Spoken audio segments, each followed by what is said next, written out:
चलिए, मेरे तरफ से सभी लोगों को गुड इवनिंग। फटाफट इस वीडियो के साथ सभी लोग जुड़ जाएं ताकि मैं इस वीडियो को जल्दी से शुरू कर सकूं।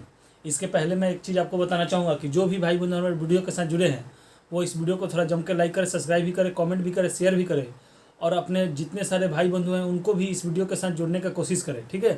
ताकि अब देखिए, अब आप लोगों को जो हिस्ट्री है वो एकदम प्लेटफॉर्म पे आ चुकी है। अब जो भी सवाल आते हैं वो मैंने आपको बताते हुए चल रहा हूँ, किस तरीके से सवाल पूछे जाते हैं, किस एग्जाम में पूछे जाते हैं, उसके अनुसार भी मैं आपको बता रहा हूँ, ठीक है।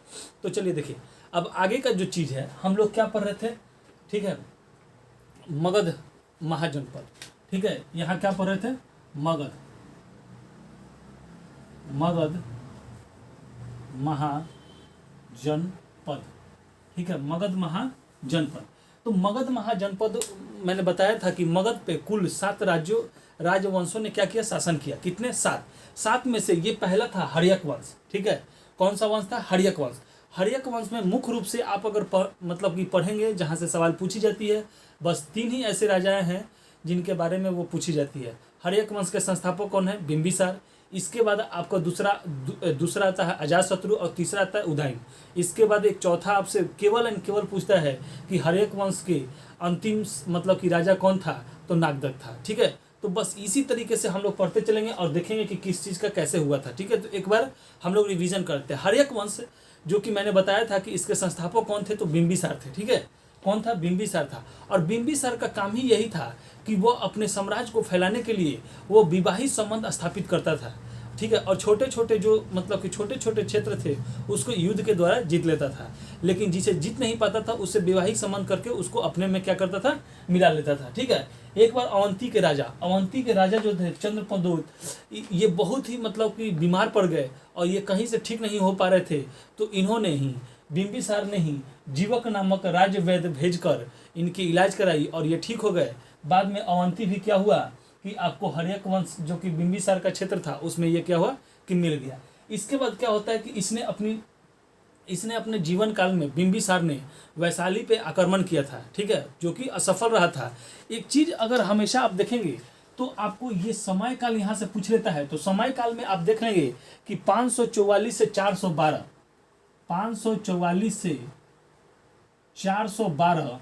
BC तक हर्यक वंश का शासनकाल चला था, ठीक है। और इन्होंने अपनी राजधानी कहाँ बनाई, तो ये अपनी राजधानी राजगीर में बनाया, ठीक है। कहाँ, राजगीर, ठीक है।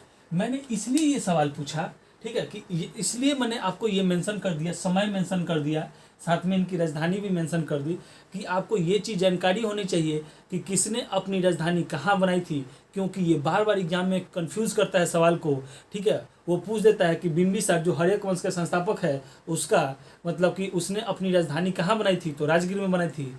जस्ट इसके आगे चलेंगे तो वो पूछता है कि वह निम्नलिखित में से वह राजा कौन है जिसने राजगीर को मतलब कि थी वो बाउंड्री लाइन मतलब कि किया था, ठीक है, अपने सुरक्षा के लिए। तो देखिए, अब ये क्या था कि इसके बाद इसका ही हर्यक मतलब कि बिंबिसार का पुत्र ही था अजातशत्रु, और इसने अजातशत्रु ने ही बिंबिसार की हत्या कर दी और हत्या कर और उसने वो क्या हुआ कि गद्दी पर बैठ गया, ठीक है। तो जिसके चलते देखिए, अजातशत्रु यहीं से आराम से पढ़ लेंगे। अजातशत्रु को मुख्य मतलब कि कैसे कैसे जाना जाता है, इसका अर्थ भी पूछा जाता है कि अजातशत्रु का अर्थ क्या होता है, ठीक है। तो अजातशत्रु का अर्थ होता है शत्रुओं का नाश करने वाला, ठीक है। अजातशत्रु का अर्थ क्या होता है, शत्रुओं का नाश करने वाला, शत्रुओं को नाश करने वाला, शत्रुओं का नाश करने वाला, ठीक है।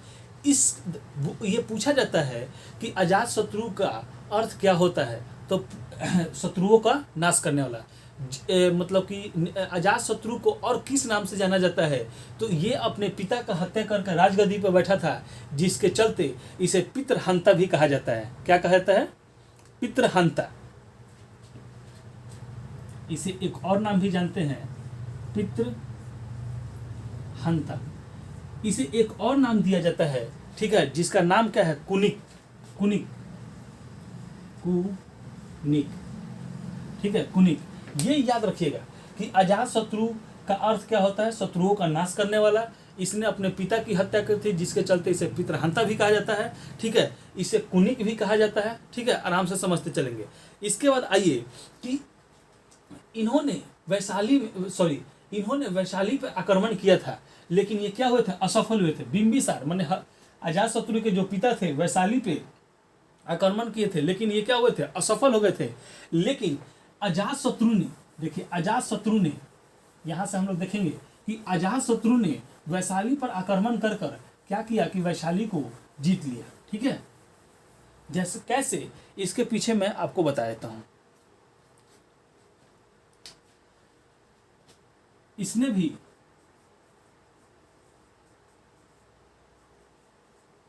वैशाली पर आक्रमण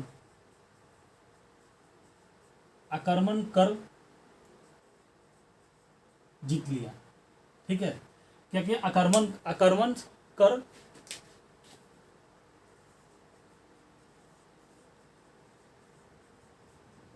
जीत लिया। लेकिन इस आक्रमण में इसका एक साथी भी था, वो किसके सहयोग से, तो वर्षाकार के सहयोग से। तो ये पूछता है कि अजातशत्रु वैशाली को जीतने के लिए किसकी सहयोग की जरूरत पड़ती, तो वर्षाकार के सहयोग से ही ये क्या हुआ था कि मतलब कि वैशाली को ही आक्रमण करके जीत पाया था, ठीक है। तो ये पूछता है कि सर्वप्रथम वैशाली पर आक्रमण किसने किया था, तो बिंबिसार ने किया था, वो असफल रहे थे।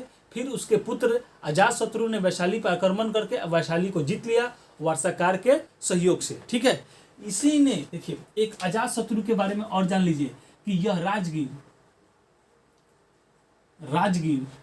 देखिए राजगीर इसका क्या था, मतलब कि राजधानी भी थी, क्योंकि इसके पिता बिंबिसार ने ही राजगीर को क्या बनाया था, मतलब कि राजधानी बनाई थी। तो इसने राजगीर की किलाबंदी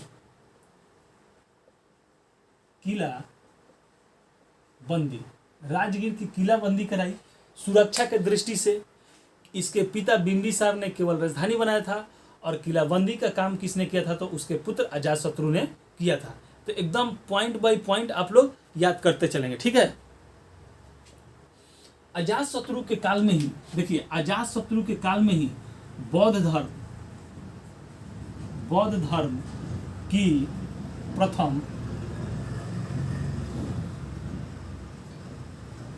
प्रथम संगतियां हुई थी, ठीक है। ये मैंने आपको बौद्ध धर्म में भी पढ़ा दिया था, यहाँ भी जान ले कि अजातशत्रु के समय में ही बौद्ध धर्म की प्रथम संगतियां हुई थी, ठीक है।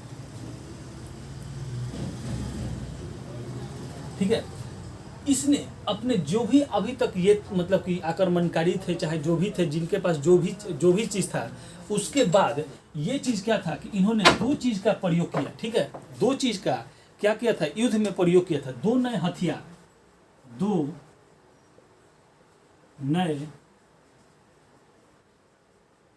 हथियार का प्रयोग किया था। पहला क्या था कि अस्तमुल-सर,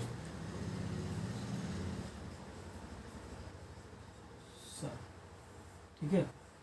दूसरा ये बता दूंगा कि इसका काम क्या होता था, ठीक है। महाशिला कंटक,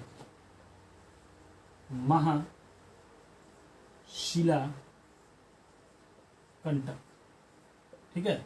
महाशिला कंटक मतलब कि वो रथ पे आगे क्या किया था कि एक मतलब कि वो क्या कहते हैं, मतलब कुछ ऐसे प्लेट टाइप का लगाया था, जिसके जो भी उसके सामने आते थे वो क्या होते थे, कट जाते थे। और महाशिला कंटक का मतलब क्या होता है कि एक वो क्या बोलते हैं उसको, गुलेल की तरह होता था, उसमें बड़े बड़े पत्थरों को फंसा कर फेंकी जाती थी, और वो सीधे जाकर वहाँ पे गिरता था और ब्लास्ट कर जाता था, ठीक है। तो ये दो नए हथियारों का प्रयोग इसने युद्ध के दौरान ये किया था, ठीक है। इसी के पुत्र, इसका पुत्र जो था, इसका पुत्र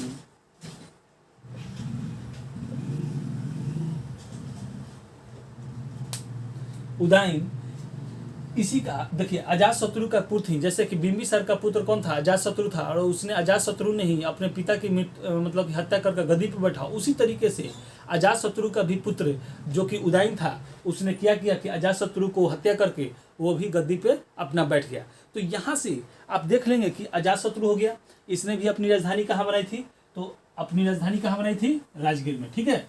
अब आते हैं उदयन के बारे में पढ़ लेते हैं, ठीक है, जो कि हर्यक वंश का तीसरा सबसे ज्यादा इंपॉर्टेंट राजा था उदयन, ठीक है। इसने अपनी राजधानी, देखिए मैं बीच अगर ब्रैकेट में लिख रहा हूं तो थी राजधानी, ठीक है, चाहे ऐसे लिख ले राजधानी, चलिए जो भी होगा थोड़ा सुधार लीजिएगा। पाटलिपुत्र कहाँ बनाया? पाटलिपुत्र बनाया, ठीक है। उदयन ने अपनी राजधानी कहाँ बनाई? पाटलिपुत्र बनाई। तो ये सवाल पूछता है कि निम्नलिखित में से कौन सी राजा ने पाटलिपुत्र शहर को बसाया था, या शहर को बसाया या बनाया, जो भी कहे, तो ये उदयन ही था, ठीक है। इसने अपने पिता की हत्या कर ही राजगद्दी पर बैठा, इसीलिए इसे भी पितृहंता कहा जाता है, ठीक है। तो ये सवाल ये पूछता है कि निम्नलिखित में से पितृहंता के नाम से किसे जाना जाता है? तो अजातशत्रु को निम्नलिखित में से किस नाम से जाना जाता है? तो पितृहंता, कनिक, या मतलब कि शत्रुओं को नाश करने वाला। ये 3 चीजें आप याद कर लेंगे, ठीक है। इसके आगे क्या होता है कि इसने गंगा और सोन नदी के तट पे इसने अपनी राजधानी एक नई शहर पाटलिपुत्रा का क्या किया? स्थापना किया, जिसे आगे चल के हम लोग पटना के नाम से क्या जानते हैं? पटना के नाम से जानते हैं, ठीक है, ठीक है। ये सवाल बस इतना ही इससे होता है। इसी का पुत्र, उदयन का ही पुत्र, ठीक है, उदयन का ही पुत्र नागदत्त दशक, नागदशक, ठीक है, नागदशक, ठीक है, नागदशक, ठीक है, नागदशक। मैं मुंह से बोल दे रहा हूँ, आप समझ लीजिएगा। नागदशक, यही उदयन का पुत्र जो था नागदशक था, जो कि हर्यक वंश का अंतिम राजा भी रहा है, ठीक है। क्या चीज? अंतिम राजा भी रहा है। इसलिए अब जो नागदशक था एक अयोग्य शासक था, ठीक है। नागदशक जो था एक अयोग्य शासक था। उदयन के मृत्यु के बाद उसके पुत्र नागदशक ही मतलब कि राजगद्दी पर बैठता, लेकिन ये एक अयोग्य शासक था, जिसके चलते इसका सेनापति, ठीक है, इसका सेनापति जो था इसकी हत्या कर और जो इसके सेनापति कौन था? ठीक है, नागदत्त का सेनापति, ठीक है, सेनापति जो कि इसकी हत्या कर कौन? शिशुनाग, ठीक है, कौन? शिशुनाग ने इसकी हत्या कर और एक शिशुनाग वंश की स्थापना की, ठीक है। शिशुनाग वंश की क्या की? स्थापना की, ठीक है, ठीक है। अब देखिए कुछ ऐसे मन घड़ित कहानी जो होती है वो मैं आपको समझा देता हूँ और बता देता हूँ, ठीक है। महाभारत के काल से ही यह जानकारी मिलती है कि मगध पर सबसे पहले बृहदत्त वंश का शासन था। महाभारत काल से ही, देखिए मैं आपको ये चीज़ कोई सूटेबल मिली नहीं है, बस आपको मैं जानकारी देने के लिए बता दे रहा हूँ कि महाभारत काल से ही यह प्रमाण मिली है कि मगध पे सबसे पहले बृहद वंश का साम्राज्य था और इसके संस्थापक बृहदत्त ही थे, ठीक है, बृहदत्त ही थे। इसके बाद जरासंध, इनके मतलब जरासंध को भीम कहा गया है, ठीक है, ये भी आपको पता है, ठीक है। तो बृहदत्त की सबसे शक्तिशाली या सबसे प्रभावी मतलब कि जो राजा था वो जरासंध था, ठीक है। एक चीज और आप देखेंगे कि पीसीएस वगैरह में सवाल थोड़ा सा घुमाने के लिए वो ऐसे पूछता है हर्यक वंश के बारे में कि वह कौन सा ऐतिहासिक राजवंश था। तो हर्यक वंश, देखिए ऐतिहासिक रूप से हमें यही वंश से स्टार्ट करना है कि हर्यक वंश। बृहद वंश महाभारत काल में है, लेकिन इसका कोई भी साक्ष्य प्रमाण नहीं मिला है, ये केवल बताई जाती है कि बृहद वंश के संस्थापक बृहदत्त थे। इस वंश के सबसे प्रतापी राजा जरासंध थे, जिनको भीम के रूप में भी जाना जाता है, ठीक है। तो ये पहला ऐतिहासिक वंश के रूप में ही क्या चीज, अगर आपसे पूछे कि मगध का ऐतिहासिक मतलब कि वंश कौन है, तो हर्यक वंश मानेंगे, ना कि बृहद वंश मानेंगे, ठीक है। तो चलिए आगे हम बढ़ते हैं। तो किसने सेनापति ने नागदशक की मृत्यु करके, किसका नाम था? शिशुनाग। तो इसने अब शिशुनाग ने एक नया वंश स्थापित किया, शिशुनाग वंश। कौन सा वंश? शिशुनाग वंश, ठीक है, शिशुनाग वंश। तो मैंने बताया था कि सात राजवंशों ने मगध पे राज किया था, जिसमें पहला आपने हर्यक पढ़ लिया, दूसरा आप पढ़ेंगे कि शिशुनाग, और शिशुनाग का काल 412 से लेकर 344 तक है। 412 से लेकर 344 बीसी तक है, ठीक है। शिशुनाग के संस्थापक, ठीक है, संस्थापक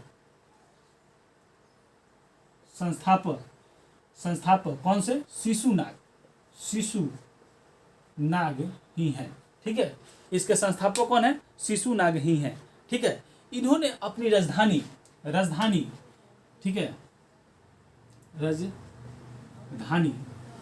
राजधानी कहाँ बना ली?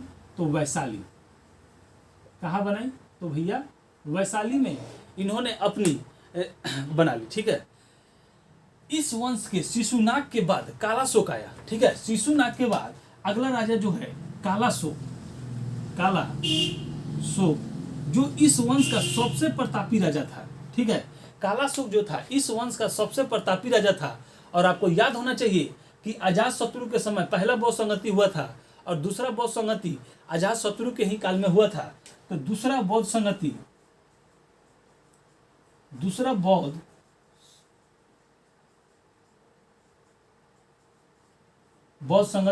इसी के शासन काल में हुआ था। कालाशोक के शासन काल में ही दूसरा बौद्ध संगति हुआ था, ठीक है। इसने कालाशोक ने ही पुनः अपनी राजधानी, ठीक है, कालाशोक ने ही, ठीक है, राजधानी कहाँ बना ली भैया? तो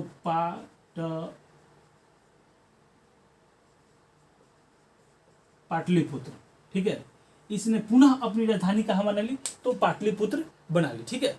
देखिए, अब ऐसे कहा जाता है कि शिशुनाग वंश का संस्थापक जो था शिशुनाग, इसने हत्या करके नागदशक के, जो कि उदयन का पुत्र था, हर्यक वंश का अंत करके और इसने अपने नया वंश शिशुनाग वंश की स्थापना की। इसको डर था कि कहीं कोई हर्यक वंश का अगर बचा हो तो वो मुझ पर अटैक कर देगा, इसीलिए इसने अपनी राजधानी क्या की कि वैशाली में स्थापित कर ली, ठीक है।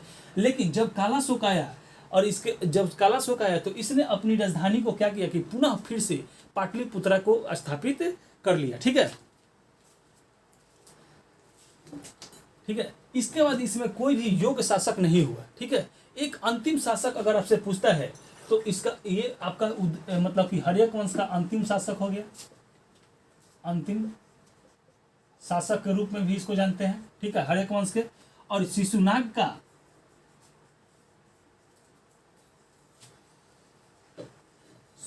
का अगर आप देखें तो शिशुनाग का अंतिम शासक आपसे हो जाएगा नंदी वर्मन, ठीक है, नंदी वर्मन, ठीक है। नंदी वर्मन जो थे इसका अंतिम शासक थे, किसका? शिशुनाग का। यही सवाल बस आपसे घुमा फिरा के इतना ही सवाल आपसे पूछता है, इससे ज़्यादा सवाल आप कभी भी नहीं देखे होंगे। आपके लेवल लाइक जो भी था मैंने आपको बता दिया, ठीक है। तो यहाँ से अब क्या होता है कि नंदी वर्मन जो था, नंदी वर्मन देखिए आराम से समझ लीजिए कि नंदी वर्मन क्या था कि अंतिम शासक था किसका? शिशुनाग वंश का, ठीक है। तो इसकी भी हत्या करके किसने किया था? तो महापद नंद ने इसकी हत्या करके एक नया वंश का स्थापना किया, ठीक है, नया वंश की स्थापना की। अब देखिए नए वंश की स्थापना किसने की? नंद वंश, ठीक है, नंद वंश। इसका समय काल आपसे चलता है 344 से लेके 323 तक, 344 से 323 बीसी तक इसका समय काल रहा है। नंद वंश का कहाँ से रहा है? यहाँ तक, ठीक है। अब इसके संस्थापक आपसे अगर संस्थापक पूछता है, संस्थापक, तो इन्हें नंदी वर्मन का हत्या कर यहाँ पे नंद वंश की स्थापना किया था, जिनका नाम था महापद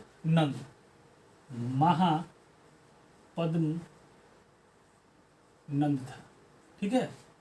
ये सब तो आपको याद करने में ज़्यादा दिक्कत नहीं हुआ। शिशुनाग का तो शिशुनाग ही, नंद वंश का तो महापद नंद, ठीक है। जो कि जाति से देखिए, जो कि ये जो थे ये जाति से नाई थे, या क्षुद्र भी इनको कहा गया है, ठीक है, क्षुद्र भी कहा गया है। जिसके चलते देखिए कहने का मतलब है कि अब इनको किस किस नाम से भी जाना जाता है मैं आपको बता रहा हूं, ठीक है। इनको सबसे पहले क्या था कि ये बहुत ही मतलब कि राजपूतों से घृणा करते थे, ठीक है। तो ऐसी कोई बात नहीं होनी चाहिए। देखिए बहुत लोगों के दिमाग में ये गलतफहमी होता है, ठीक है। मैं भी मतलब कि ऐसे मैंने बहुत बहुत मतलब कि सुना भी हूँ, चाहे सुनने को मिलता भी है, ठीक है। लेकिन आप एक चीज़ दिमाग लगा के एक चीज़ दिमाग लगा के सोचिए, तो हमेशा एक जैसी परिस्थिति किसी की भी नहीं रहती है। आप खुद सोचिए कि अगर हमारी आज की ज़रूरत है तो हम कभी किसी के पास जा रहे हैं, तो खुद की हमारी ज़रूरत है तभी मैं उसके पास जा रहा हूँ, ना कि उसकी ज़रूरत है तो आप जा रहे हैं, ठीक है। तो ये बात आपको समझनी पड़ेगी। इसी चीज़ को आप लोग क्या करते हैं, दिमाग मतलब कि बहुत सारे आदमी बैठा लेते हैं और तीसरा आदमी आके आपके ब्रेन वॉश करके चला जाता है, और आप लोगों को लगता है कि मतलब जाति पात ये वगैरह सब कुछ होता है, ठीक है।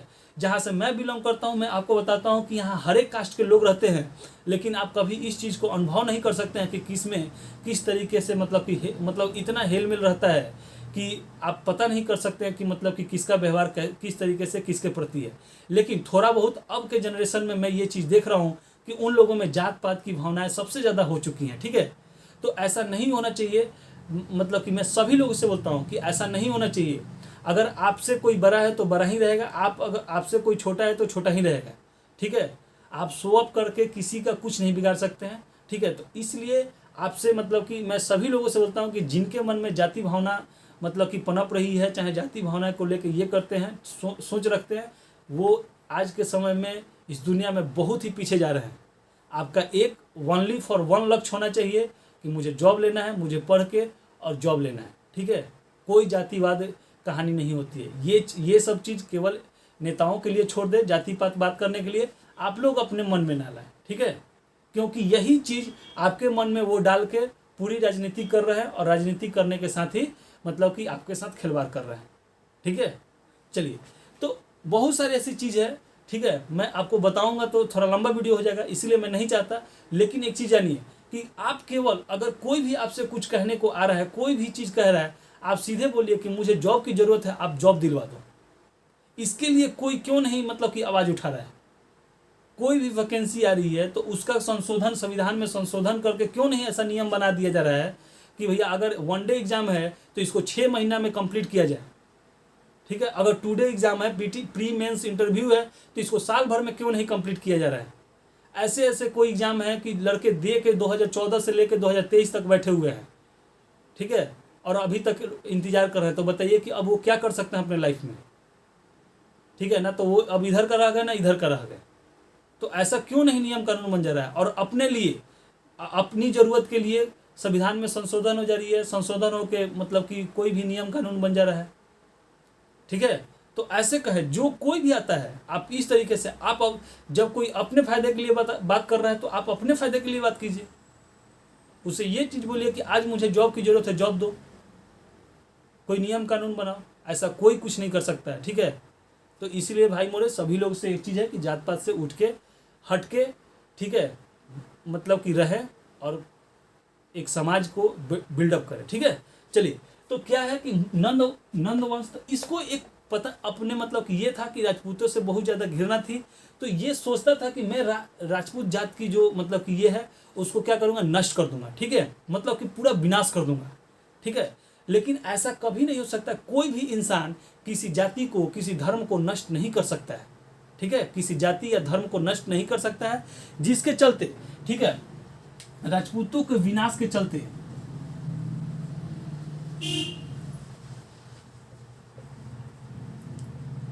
विनाश के कारण ही इसे सर्व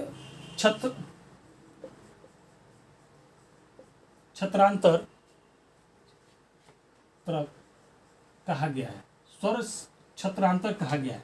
ये इतना मतलब कि राजपूतों से ये था कि महापदनंद कि ये क्या करता था कि जितने भी राजपूत रहते थे उनको मतलब कि सैनिक में भर्ती कर लेता था, और वो पैदल यात्री के द्वारा जो आगे जो चलते थे उनको ये आगे कर देता था। सबसे ज़्यादा क्षति पैदल सैनिकों की होती थी, इसीलिए वो अपने सैनिकों में भी भर्ती करके वो सबसे क्या करता था, आगे रखता था, ठीक है, ताकि इनकी ज़्यादा मृत्यु हो जाए। इसी ने महापदनंद ने, ठीक है, महापदनंद ने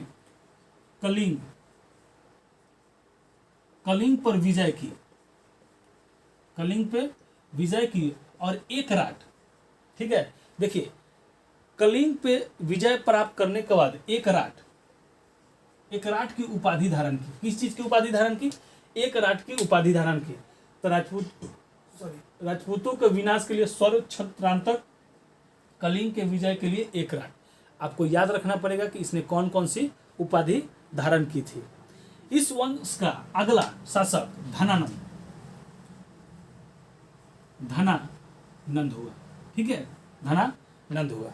चलिए, तो अब हम लोग जान लेते हैं धनानंद का। ठीक है, धनानंद बहुत ही क्रूर, ठीक है, बहुत ही क्रूर शासक था। ठीक है, क्या था? बहुत ही क्रूर शासक था।